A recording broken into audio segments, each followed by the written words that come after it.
church does not. So they're working on getting that, but I won't ever see it. Do you guys? Do you guys see my screen? It's all jacked up. Why is that? You got what? Your screen? Why is my? Do you guys see that? It's just because you got us looking at Google Hangouts, which is looking at Google Hangouts, which is looking at Google Hangouts. So if you just minimize that, you'll be fine. Oh, okay. Like Inception. All right, so double check. So it says it's recording. How are you guys doing with the internship portfolio thing? Oh my gosh, Jared's done, of course, and I'm like just getting started. It's a bunch of. Yeah, me too. I'm like, yeah, I probably should have looked at this before this week. Well, I think it's easier if you're just doing an internship class and nothing else. Right. Anyway, so my Eclipse broke this week, and last night I had to start over. So I took some screenshots of some stuff I was going to write down and change it a little bit and run it for you guys. But I wasn't able to do that because it broke. But continue with collections.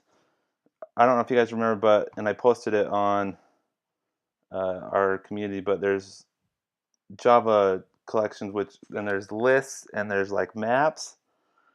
And so this is a example of a list. You would have like a fruit collection. I was going to actually do like a chess collection, so I'd have a collection of like the different chess pieces.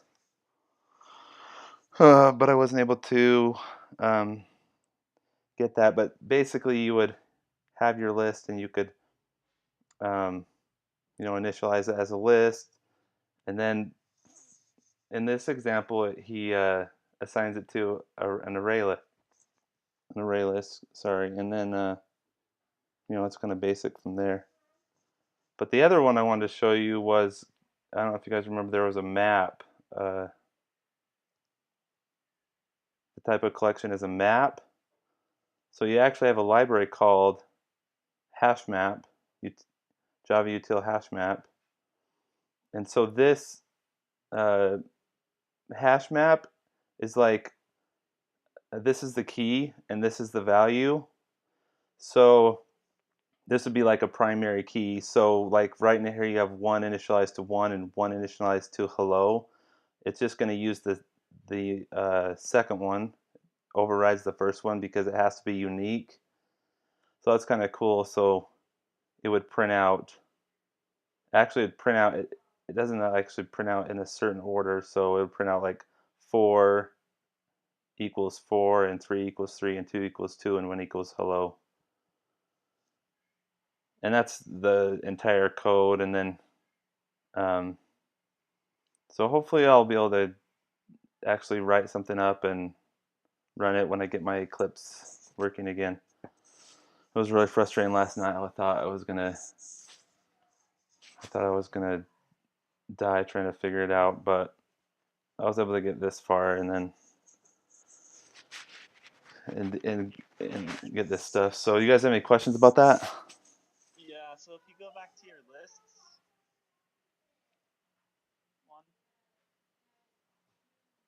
yeah. So I guess a list can contain different types of data. That's one of the advantages because it looks like you put an integer in there as well, or so as long as I think this, I'm trying to remember because I was watching the video about it and trying to understand. So if you right here where it says list, if you said in like a greater than or equal to sign, you said string, and then you would say where it says new, you would say also string array list. You could only put strings in, but as it is now, you can add fruits with an integer of 10. So this would also print that out. But you can make it so it's just strings by kind of casting it but it's inside the greater than and less than signs. So I think I have another screenshot, but yeah, you can have, so you could have strings and then you have an integer, and it would be red if this would be, this line with the fruit and the integer 10 would be red if you had initialized up here to a string. So yeah, that is one of the advantages of having a collection. But you can make it so it just is just a string or just a number if you want. So I'm assuming it could also just be objects too, huh? Yep, they can be objects. Yeah. Okay. Good to know. So Okay. the maps would be kind of powerful in certain situations. If you know, most of the time you'd probably just use a list, but in certain situations you might want to use a map to, you know, kind of have a value and a key associated with it. So it's sort of like a JavaScript array, or like what is it called, an associative array? Yeah. Yeah.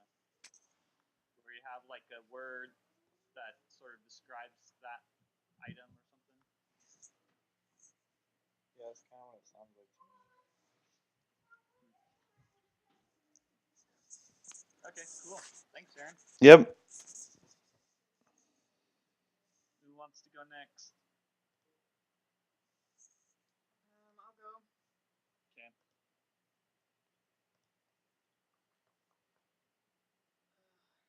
That little menu thing that lets you share your screen always disappears for me. Really? You need to quit out and then come back in again? Probably. Hang on.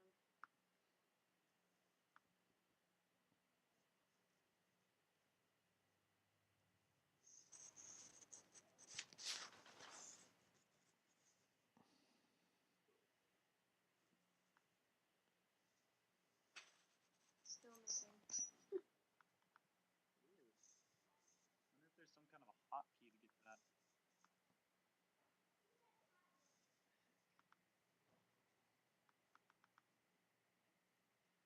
Let's see. I'm looking to see if there's any kind of hotkey or something.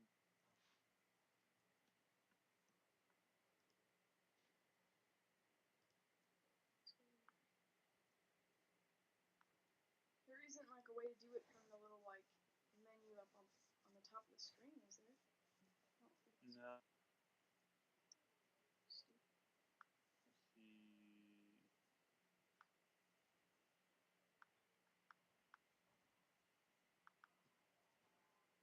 Yeah, actually, mine's gone too. Are you guys talking about the side menu? Yeah, the one that like pops up. It did that for me last week. I can't remember what I did. See, last time I fixed it by going out and coming back in, but now Mine's gone too. That's weird. Really? Yeah. I wonder if it's for some reason if I started it. Is yours is there, right, Aaron? Yeah, mine's there. I just hover over the side and it comes up, and I've got like screen share and chat and capture. I'm on Google Chrome. I'm on Firefox. It doesn't work. I'm on Chrome, and I'm on Chrome right now. Let's see. Have you?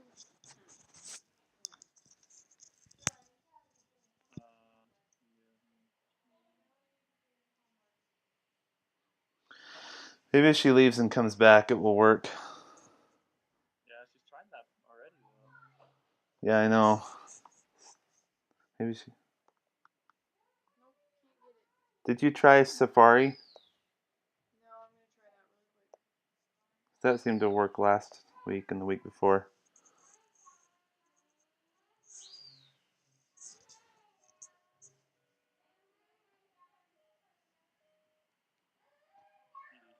Supposedly, if you press question mark, it's supposed to bring up a help menu, but I don't see any shortcuts to get the.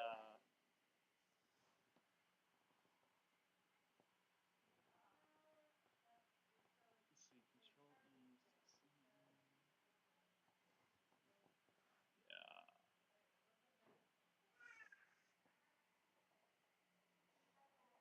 Still missing. How's Griffin doing? He's good. That's awesome. Does group chat show up on the right, Brooke? No, it shows up right above your picture. Oh, really? Oh, well, now I clicked on it and it's on the right.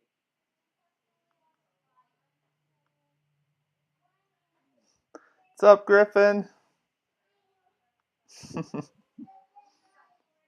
Oh, hey, Brooke. Yeah. You know at the bottom where there's everyone's pictures? Yeah. There's a little arrow on your picture and it says present to everyone. You can press it from there. Nice. Good job, Devin. So, what does anybody see right now? Yeah, I just see you, Brooke. I don't think that's the same thing as screen share. Is it not? You see me now? No. Just see you. That's weird. Let's see.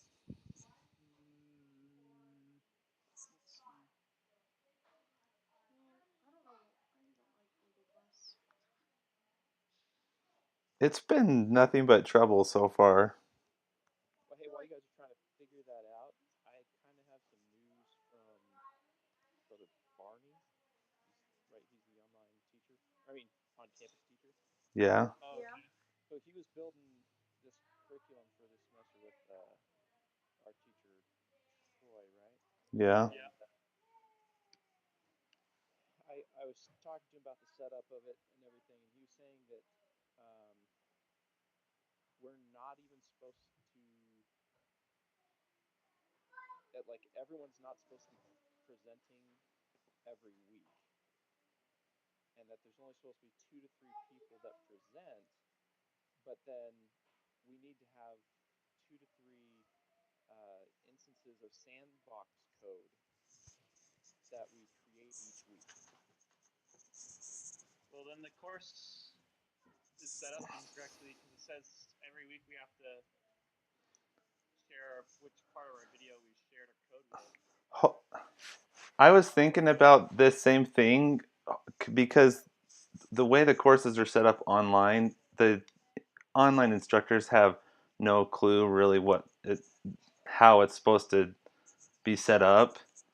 So I think as long as This is we're our teacher's first time doing the online course as well, so I think as long as he sees we're doing stuff and making progress and we're turning stuff in, I think we'll be all right. But I'm good with that. But it's so like the instructions even for other online courses are so vague that if we can't figure it out and we're familiar with iLearn, there's no way an online teacher who has never been on iLearn is going to be able to be like, oh yeah, I totally know how this course is supposed to be ran. Well, and in Barney's class, like in the mobile app class, it's set up similar, but in the classroom, we didn't present every week, but we had to, present every so often in order to get the participation grades or whatever. yeah, he was saying that it's every other week that we're actually supposed to present. So Wait, it's no, like I'm sorry. No, it's every week that we present, but it's every other week that we do the sharing thing, and we need to do our own code, at least 2 to 3 types of code each week on our own. So, okay, that makes more Is sense. that supposed to be like something we're just randomly working on, or is it just supposed to be an example of a topic? It's supposed to be any of those topics that are in the resources. Generally But is speaking, it? what you would have There's is no you'd like. have your teammate present, and then you would try to use their code and work with it. And he wanted to have three uh, 3 different kinds of code. First, the sandbox code that you're getting from, it doesn't matter where. And then you need to take that sandbox code and uh, rewrite it so that it's your own code and use it on your own. Then you have to try and break the code. And he was saying you need to be naughty with the code, and I'm like, that's kind of strange, but okay. and, Dude, that is the weirdest way to put it I've ever heard. that's what he said. It's like And, it's just wrong. and so he said just try to mess it up and find errors. That way, when you run into those errors later on in your life, are kind of familiar with what to do to fix it. Yeah. I mean, I know for sure, like, we need to be making some kind of a video every week because that's, but, because the online instructor's been, when he's been emailing me back, he says, I watched your video, and from watching your video, this is what your grade is in class now. Oh, he said that to you? Wait, what's our grade? Well, my grade is 9% right now. Wait, you actually have a grade in the grade book? Not in the grade book. He emails me every week, and he tells me how much his grade's gone up. Wait, so how come he hasn't emailed us? Well, have you been emailing him? Because that's what he says to do. You're supposed to email him? Yeah. Yeah, you're supposed to email him with your GitHub account profile. You send him a link to your GitHub every week, and then he shows you, like, he looks at in your GitHub account. You need to have a link to the video and what portion you are giving your presentation, and he watches that portion of the presentation, and then he gives you an email back and says like, oh, looks like you've worked on this, so I'm gonna give you like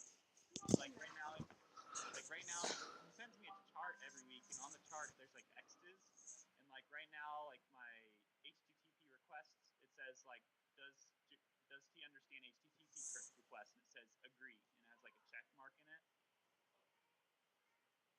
So, Well, how come I got the same thing as Aaron. what did you get, Aaron? What? Yeah.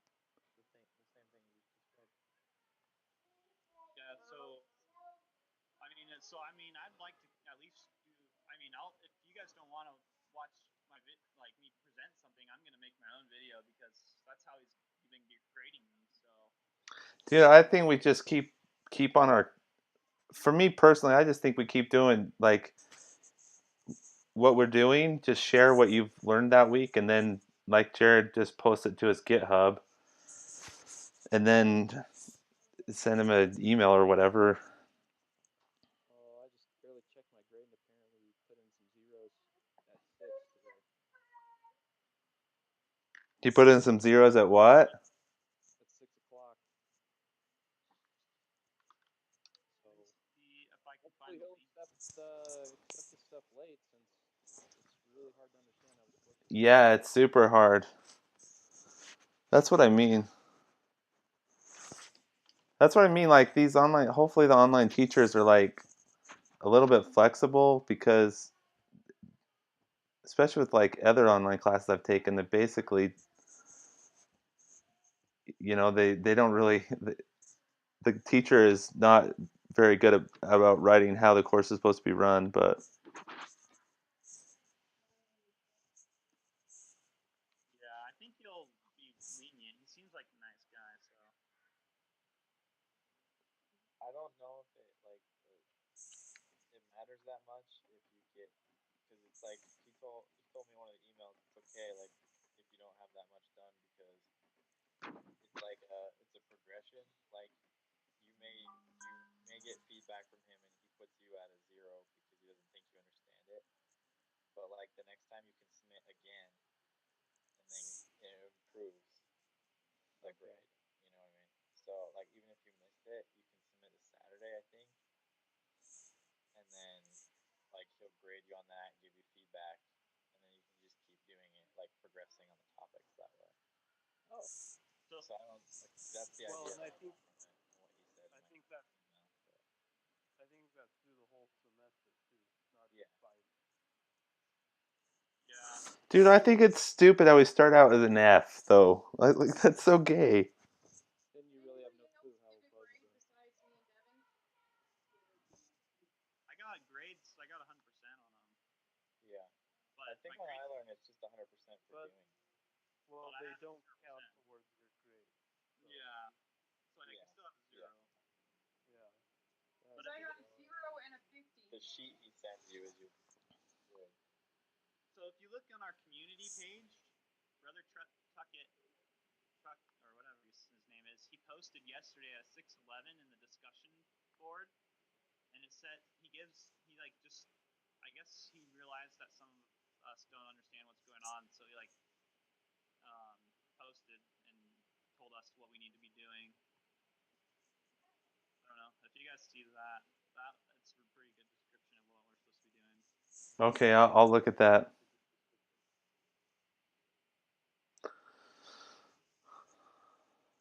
Well, thanks, guys. That's helpful. So yeah, it is confusing class. Yeah, it's Stay out super. of it. It's super Yeah, it is. hard to figure out what's going on. Brooke, does yours work yet? No, I still don't have any buttons. Yeah, mine's So still I don't not know how I'm completed. supposed to present.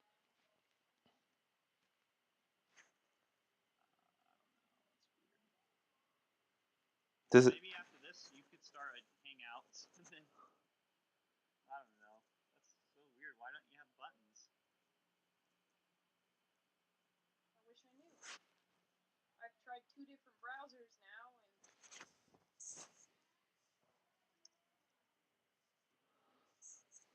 Let me look up Google it.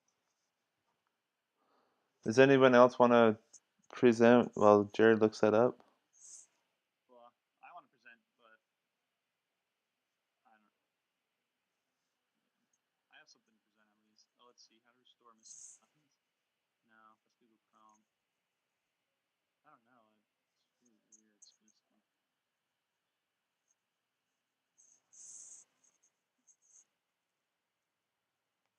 Yeah, I don't see where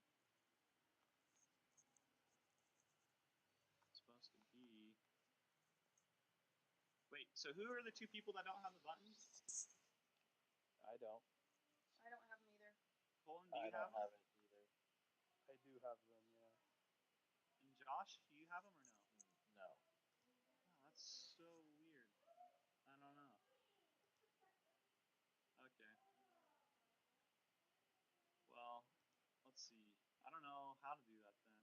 Maybe after this, Brooke, you can start a hangout, and then maybe if you start one, you have one. You'll have the buttons. Yeah, let's just Colton. Why don't you go and then we'll try if Brooke starts one and then we'll all join and see if that'll work. Well, I went back to Java Beans because I really wanted to understand it, but I was working with some of the developers at my work on it, and we were working on some code, and I left that code and everything at work. So I don't have it, but I'm gonna do like a video on my own, and I'll post it to our community and stuff, and then Yeah. I'll share it next week too. But Sounds good. so yeah. Okay. Well, I'll share what I've looked at this week. It's pretty simple, but I was actually let me just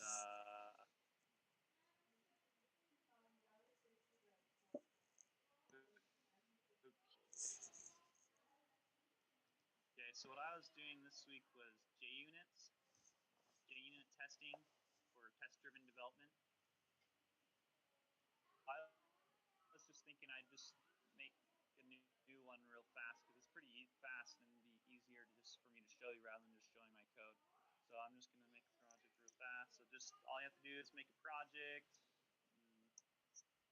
then Wait, what topic is this again? JUnit. Okay, So JUnit. Okay. automated, like you can use it as automated testing.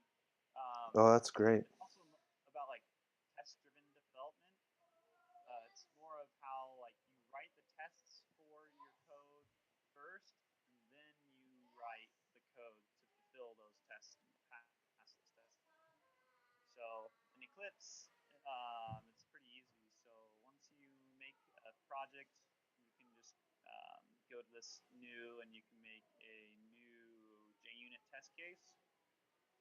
And I'm just gonna, I don't know, I'll just do test. Yeah. So I'll just do that. Just press OK. Okay. And so once you have this is your test case, and it already imports an assert class for you or library. And so you run it, you run your test case, and then down it says that you failed. The test has failed because right here it's just saying you failed. So it's pretty nice because it sets up an environment for you. Whereas like at work, I've been doing unit tests with Jasmine and JavaScript, and it took me like a whole day just to get to like this stage where I can just have something say say like, oh, it failed, you know. Let's see. So once you have that done, then pretty much you can just make things to test. So for instance, like what I did before was I did a bank account class as equals new bank account. So sort of like a good way to do this is just to like go, okay, like this is what I'm going to test, right? Like right here, I'm going to test deposit into bank account. So I'm like, I'll make a bank account class here.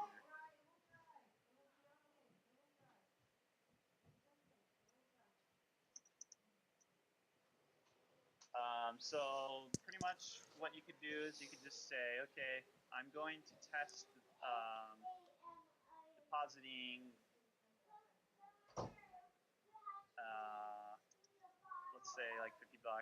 So I'm just going to do like account dot deposit and then just do 50.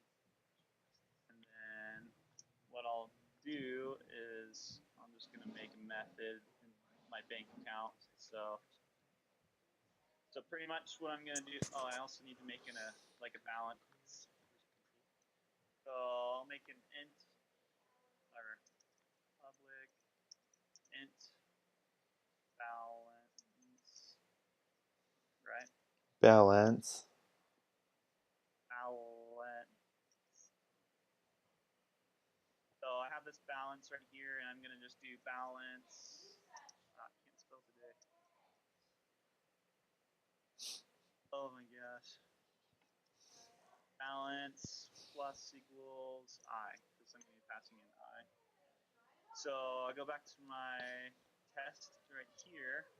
Now, what I'll do is it's called, I think it's assert equals, and then count, and then I think it's 50. Let me see. Let me check my other one real fast. Assert equals, copy that.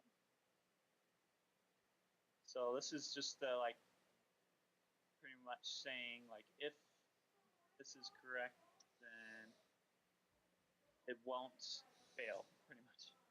So now what I can So do, you don't get a succeeded or whatever. You just if it doesn't fail, that's a good sign. yeah, well, it will be it will succeed. You'll see on the green bar. Oh, okay, Like cool.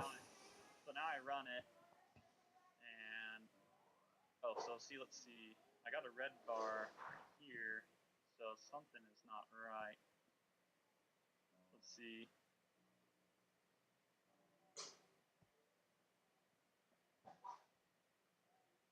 Oh, that's why. Okay, it's because I'm just doing a count. Obviously, the count object's not going to be the same. So I need to do count balance here. Okay, so I mean, so now I should be able to run that and see it's green, so it's passing. That's So if very you wanted cool. to, you can do like you can just copy this and you can make another test. Maybe you could do like a withdraw, make a function withdraw.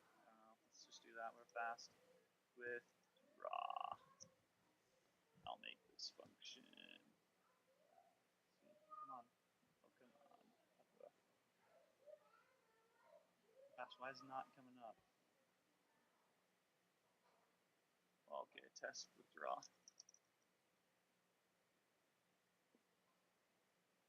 Okay, then I'll make a method withdraw, and then I'll do like balance minus equals I. And then one thing about doing this is, oops, your test cases need to be independent of each other. Like this test case right here shouldn't like build, or this one right here shouldn't build on this test case. Like you have to start it all new, like make a new bank account right here, and and maybe we'll like deposit. I mean, So basically, its own block of code. yeah. So maybe we'll just make it. Well, you can make a constructor so it starts off with like $50, but let's just say for right now we'll just withdraw balance.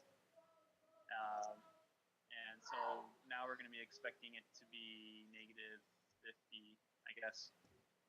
So let's see if that works. I'm not sure. It's only doing one test right now. I'm not exactly sure why it only did one test. Let's see. Yeah, but I can just show you guys the code that I was going with over here because this one was working. So so I made another one with raw, and what I did is I made a constructor that made it so you can like start off your balance at $75, and then like you withdraw $50, $50. I don't know why I put 30 in there, and then it ends up does it equal to 25. So that way I can run this, and now it's saying like 3 tests pass out of 3.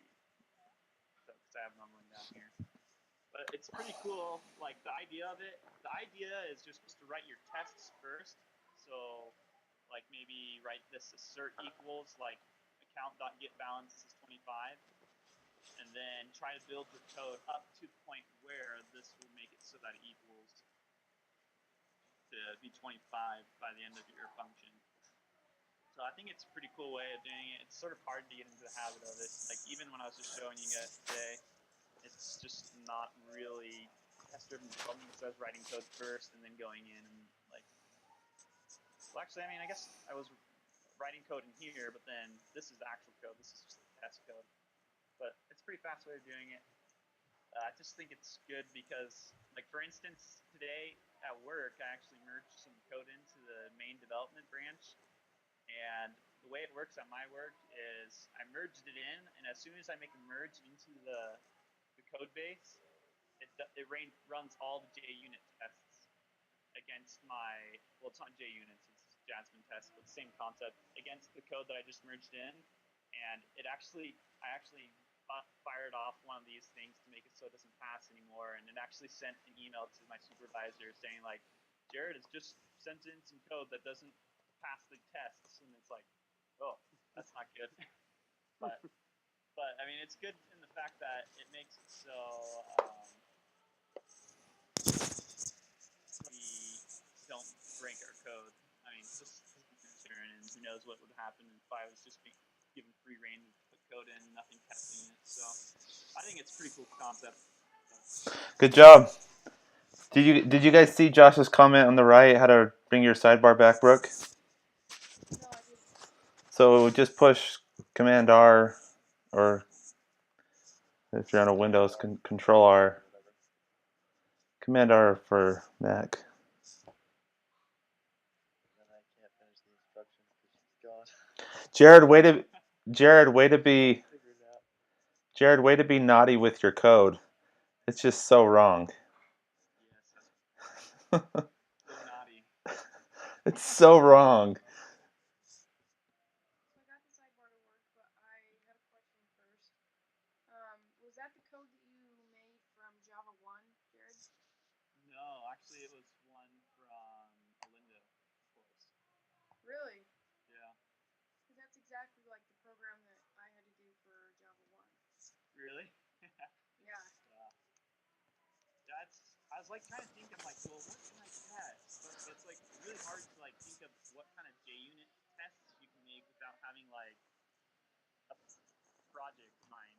Yeah, So I'm like, Right. okay, well, I'm just gonna sort of put this on hold. Like, I think it's pretty easy to concept, but like once you start having real things to test, it gets a little bit harder. But it's sort of hard to think of those real tests, not having like a project to test. But Yeah. but I do really like the concept of test-driven development, where you write the tests and then you make the code. And it's really easy in Eclipse because it's like you saw that I just typed like, oh, this is going to be a function that does this, and I just right-click on the function and auto-create the function. So someone's drawing on me. Okay, well, I'm going to share if you guys don't mind. Okay. have at it. So I'm actually just going to show you what I did a tutorial on MVC, which is the same topic that I was doing last week. Can anybody see this? I can see it. Yeah. Okay. And somebody keeps drawing on Jared's face. This is what I did for my sharing video, but since I don't know how many people actually watch those things or if you're supposed to, I thought I'd explain what I learned to you guys. So I did a tutorial about how to make a simple calculator. Um, so I thought this was a really good way of explaining MVC because it separates each model, like the model is here, the view's here, then the controller, and then this combines everything into one. But the most interesting thing to me about this program was that the model doesn't know that the view exists, and that's why the controller is there. So the controller checks to see what the model has, and because the model doesn't know the view, or the controller checks to see what's in the view because the model doesn't know the view exists. But so the model right here just holds all the different values for the calculator to calculate. So in here I have public void, add two numbers, and then in there I have the first number and the second number, which are both going to be ints. And then I made a variable called calculation value, which equals the first number plus the second number, and that's going to be the value that's in the box after the equal sign. And then down here I have return the calculation value because that's the value that I want to be returned in the program. And then the view, the only job that it has is to display what the user sees. It doesn't perform the calculations, that's what happens in the model, but it passes the information that was entered from the user in the model into the view. So in here I have the calculator view extends JFrame, and mostly all this does is just the GUI interface, so that's why you see all the J text field, J button, all that kind of stuff. And it sets up the view of the program that I'm trying to make. So it has all these, adds the first number, then the addition symbol, which is just a label because the calculation is done in the model.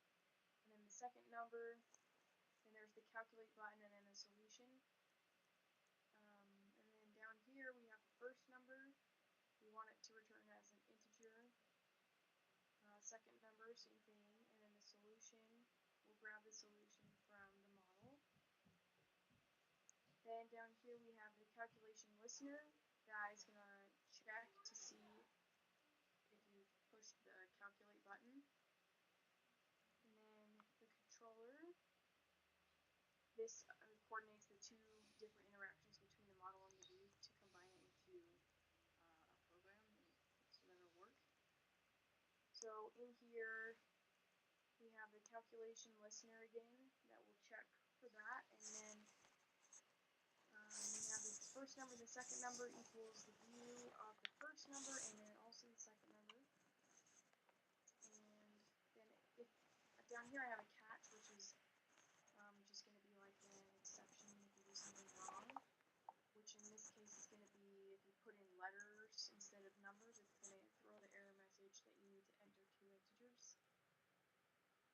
And then the MVC calculator, that's just combining everything in main. So it calls the calculator view, the model, and the controller.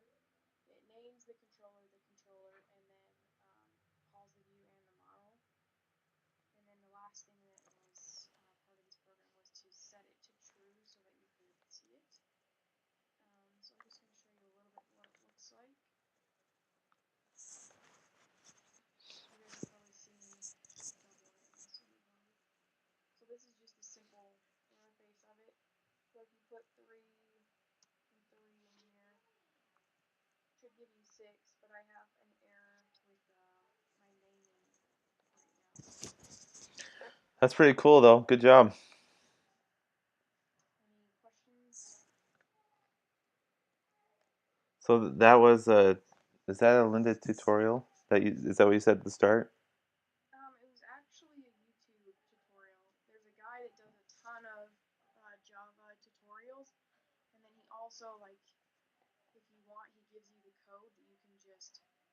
Well, he doesn't give you the whole code where it's completed, but then you fill in the blanks along with him. If that makes sense. Yeah. As you're watching it. So I'll send you guys a link to his YouTube account. Yeah, could you? That would be great. Yeah, that's really cool. It's good to be able to finally see some code for MVC because I had a hard time understanding how it worked in Java. Yeah, I if you send that link, I would like to go and play around with that because that's pretty awesome. Because I don't know about you guys, but when I just kind of researched it and seen little examples, it didn't really make sense until I was following along with this. And then it finally clicked that the model doesn't even know that the view exists, and vice versa. And so that's what the controller is for. I mean, it would make sense when you think about it that a controller is, how you the remote control is how you change the volume and how you change the channel. If that makes sense, but in my head, I didn't connect all of that. Yeah, that's cool. Can I go next? Because I also was going to share some MVC stuff. Sweet. So maybe I won't go over quite as much since you did a good job. But don't screen real quick. Okay, I made a really, really simple program to demonstrate it, but it's just displays an array, and you as the user can choose uh, which array to display. There's just two, I'm going to choose F for fruit, and it displays it. That's all it does. It's really simple, but it was just a way to show how it works. So I did mine the way that she talked about when I was reading about MVC though, because I'm also reading about it from my other class in Tier 2. I heard different ways of doing it, and there seems to be a lot of PHP programmers that actually think that the view gets its data from the model and all that kind of stuff. And then my teacher had different ideas in our books in that class. So there was a lot of ways of doing it, but when I talked to my brother, he basically described what Brooke just described, and it kind of sounds like that's probably the right way to go. So, but like she said already, the model and the view, they have no idea of each other, and the controller connects them. And the way my brother described it is that the controller holds most of all the logic and everything, and it basically responds to the request of uh, of the user. So the user might request a URL if they're going to a website, for example. The controller handles that request by getting the necessary data from the model, which holds all the data, and then it gets the necessary view, and it basically plugs the data into the view, and then returns them both together to the user. And yeah, when you explained it like that, that's what kind of made me click how it works. So basically, here I have the model, which actually might make requests to a database. But here I'm just using arrays, and I've got getter and setters to grab that data. But this doesn't do anything really with the data; it's just the data. And then here I built the view, which just deals with displaying it. Normally, like when we're gonna do Android, obviously we're gonna use that XML stuff to describe it and so forth. But here I'm just doing system out log to make it look like what it would display like. And then the controller. The controller handles all the logic for what happens when the user requests an F or V, which is to get the fruit array, or So, and then we'll split it all back up. But yeah, that's about it. Cool. Looks good. Thanks for doing that. Yep.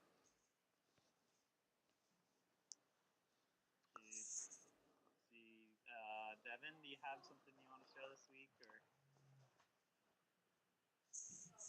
All right. Yeah. So no, kind of, but not really. Yeah. So I fun. got really sidetracked this week working on some parsing code for SQL, and I mean I could share it with you guys if you're interested in learning about parsing. It's parsing a full name into separate categories, different tables. Is that what you're working on for the SQL class? Yeah. That's cool. Yeah. It's yeah, it was some of Barz's code, but then he had some errors and he couldn't get it to work with the suffixes, so I told him I'd take it and figure it out. But yeah, it's been like all my time this week. Yeah, it sounds like fun. You can If you're show. interested, I can Yeah, share it with you. yeah. Sure, go ahead. All right, cool. Let me. It's actually on my laptop and I'm on my PC. Let me go in and I'll get on my laptop and rejoin the call. Okay. All right.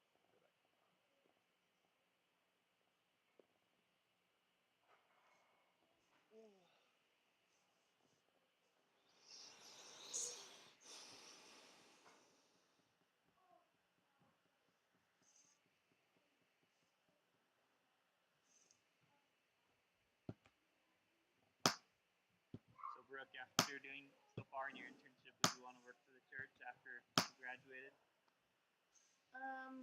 That's a good question. Yes and no. There's a lot of, I don't know what you've been hearing around work, but I've kind of heard a lot of negative stuff where people will get a contract and then like 6 months into their contract they still don't have benefits. Oh yeah. Well, I thought that Like, that's the point of the contract because you don't get any benefits. Like well, ever. you do get benefits like you're supposed to. I think. You're Okay. supposed to Yeah. get full benefits and sick days and all that kind of stuff and holidays, but a lot of the people that I've been working with have been saying that they've worked on a contract for 6 months and still don't have their benefits. Or I've also heard like somebody got a raise 6 months ago, but yet they still haven't got the actual raise.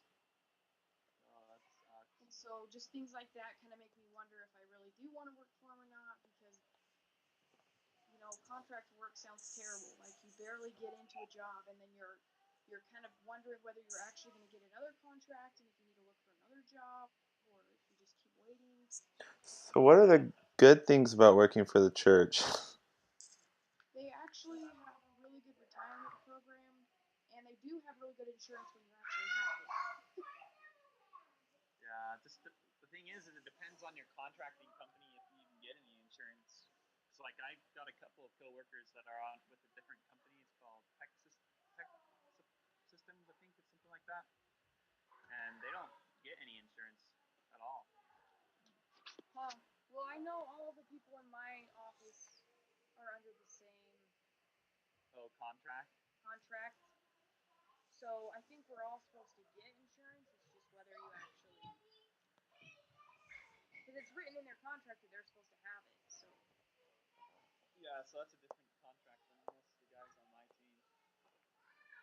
Because my team, they told me that they just get paid really well and they just don't get benefits. They didn't tell me how well really well is, but they just said It's like 30,000 a year. yeah. I was joking. I well, don't if know. you get paid really well, it's not worth it because insurance is going to cost you more than you make. Yeah, exactly. Like one of my coworkers says he pays like 800 something dollars a month for private insurance. That's crazy. Yeah. Where I work, they switched us all to HSAs. We have an HSA account, and then they put money in it to start you off, and then you just add to it. So Yeah. if you don't have to go to the doctor a lot right at the start, you can build it up, and then it pays for like medications and stuff like that. But But if I like had to go to the doctor for $10,000 right now, then it would be I'd have to pay a huge chunk. But if I can sit, Yeah, it sounds like it's almost kind of like being self-insured, just putting away a little bit of money and then yeah, putting away a little it's bit. like a tax write-off as well. Yeah. It's tax deferred. I really like that way of doing it, but the only thing is if you get cancer and you've only been working for a year, you're just screwed. Yeah, exactly. But I do like the idea of that a lot.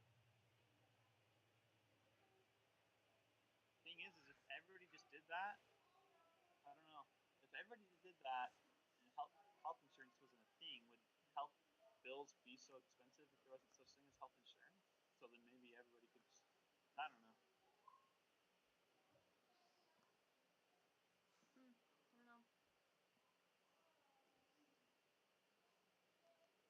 Sorry, what did you say that again, Jared? What did you say? I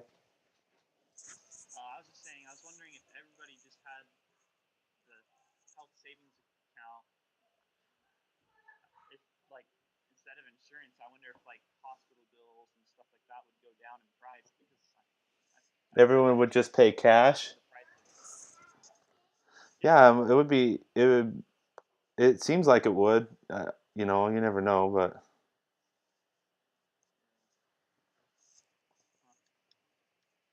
cool. Okay, Devin, we got you on camera. All right, how do I get that thing? Is it Control R to?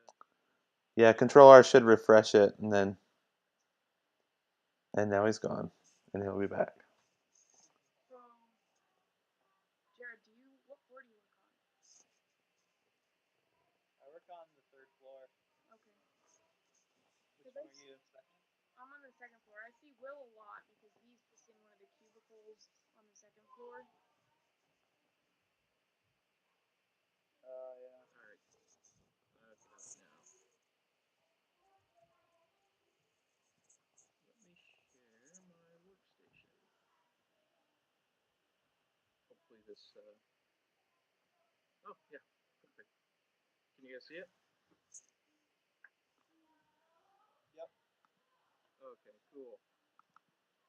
So let me maximize this. Here. Is that better? This is going to be a little like some of you may not understand it. I don't know. I don't know how far you guys are in your degrees or not.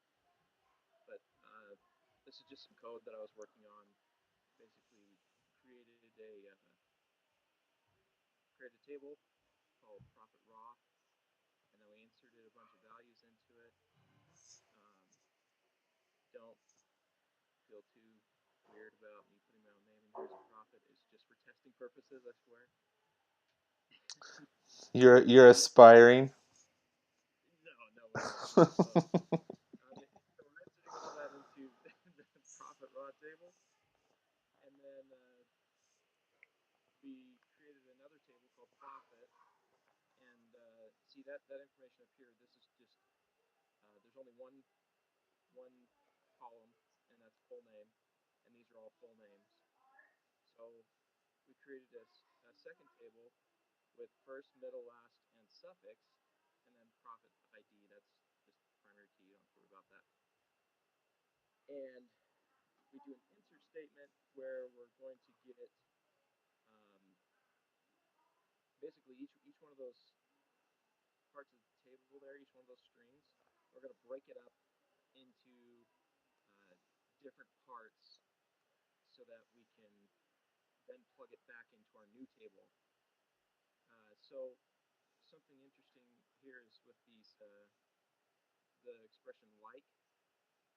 When you use that, you can actually define it as each one of these percentage signs being a word. So it's going to take 4 words and 3 spaces, meaning that if you've got first, middle, last, and suffix, then it's going to run this big substring,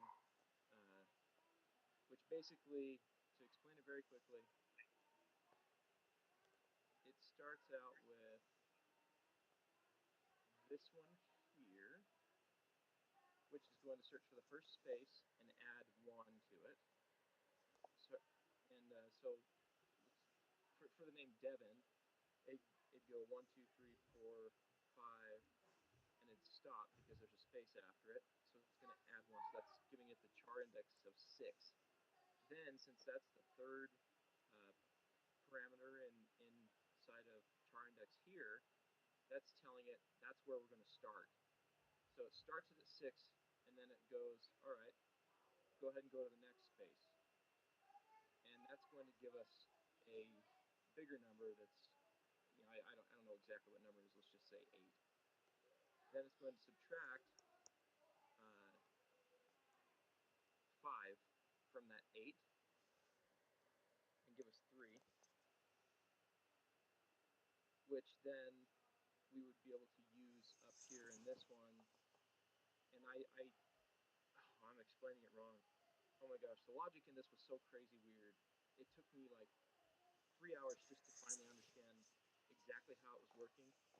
But basically, it's just starting it at the first word, or sorry, the first letter of the second word, and then it's going to search for the next one. No, I'm sorry. Okay, so it gave us 3. This gave us 3, right? And this one is going to start us at the null, and then it's going to go 3 characters. That's what the substring's going to do. So that'll give us just the middle name, which we can enter into middle name right here. This one's checking for uh, 3 words, 2 spaces, and if it has junior or senior, then there's no middle name. It's going to return null. And for this one, it's going to do the same sort of thing, just to find the middle name. For the first name, I skipped that. It's real easy, just right off the left, give the beginning word. Then we've got logic for last name, which is kind of similar to the middle name one, except if there is a junior or senior, then we run this basically the same thing that we did for middle, but we're going to slap reverse on everything pretty much. All the full names we're putting in reverse, and then once we get the output, then we're reversing it again so it comes out correct. And that right there was the one that took the most amount of time over anything else. But then we've got for suffix. This is still last name. If there isn't junior or senior, then it does an else, and it just goes off the right side, kind of like we did with the first one for first name.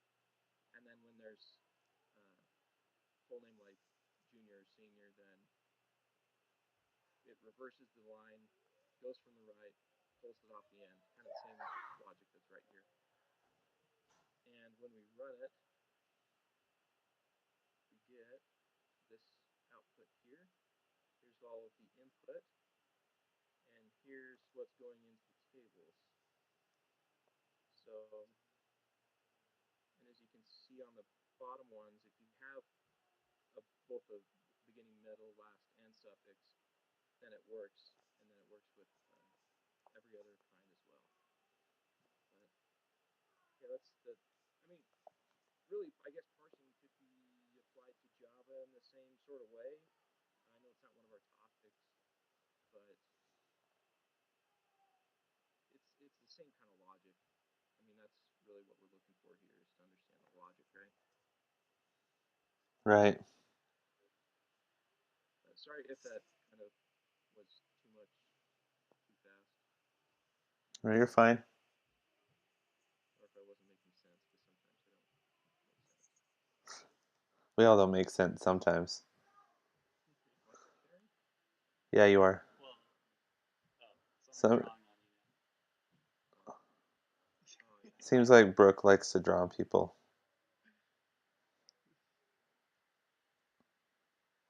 All right. Well, thanks, guys. I guess we'll. It stays with your face. That's way cool. You have an orange mustache. What if I, I don't know, covered my face or something? Oh, it still follows you, dude. That's crazy. You can't hide from the eyes. All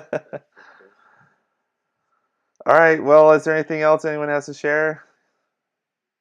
I don't think so. All right. I'm going to stop the recording then.